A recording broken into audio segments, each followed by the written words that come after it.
Hi friends. तर आज मी आली आहे आईकडे आणि आज माझ्या बहिणी त्यांच्या मुली असा सगळा फॅम जॅम जमला होता. तर संध्याकाळी नाश्त्याला तू काहीतरी बनव अशी फरमाईश झाली. तर मी हे पनीर टिक्का सँडविचेस बनवले होते जे सर्वांना खूप आवडले, स्पेशली माझ्या दोन्ही भाच्यांना. तर तीच सेम रेसिपी मी इथे शेअर करत आहे. या रेसिपीला तुम्ही 2-3 ऑप्शन्स देऊ शकता. म्हणजे जर लहान मुलांसाठी बनवत असाल तर फिलिंग कुक झाल्यावर त्यात थोडंसं मेयोनीज ॲड करा आणि मग ते मिक्सचर ब्रेडवर लावा, खूप यमी बनतं. आणि दुसरं म्हणजे फिलिंग ॲड केल्यावर एक चीज स्लाईस टाका, लहान मुलांना खूप आवडेल. पण जर याला तुम्ही हेल्दी ट्विस्ट देणार असाल तर मेयोनीज आणि चीज स्लाईस दोन्ही स्किप करा आणि व्हाईट ब्रेडच्या ऐवजी ब्राऊन ब्रेड किंवा मल्टीग्रेन किंवा हाय प्रोटीन ब्रेडही वापरू शकता. आणि मग रेडी होईल तुमचं हाय प्रोटीन सँडविच.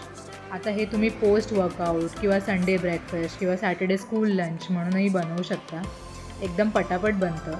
इथे मी टोस्टरवरती टोस्ट केलं आहे. जर तुमच्याकडे टोस्टर नसेल तर तव्यावर बटर टाकून त्यावर हे सँडविच ठेवा आणि वरून प्रेस करायला एक हेवी प्लेट वगैरे ठेवा, म्हणजे इव्हनली टोस्ट होईल. तर नक्की ट्राय करा आणि मला कळवायला विसरू नका.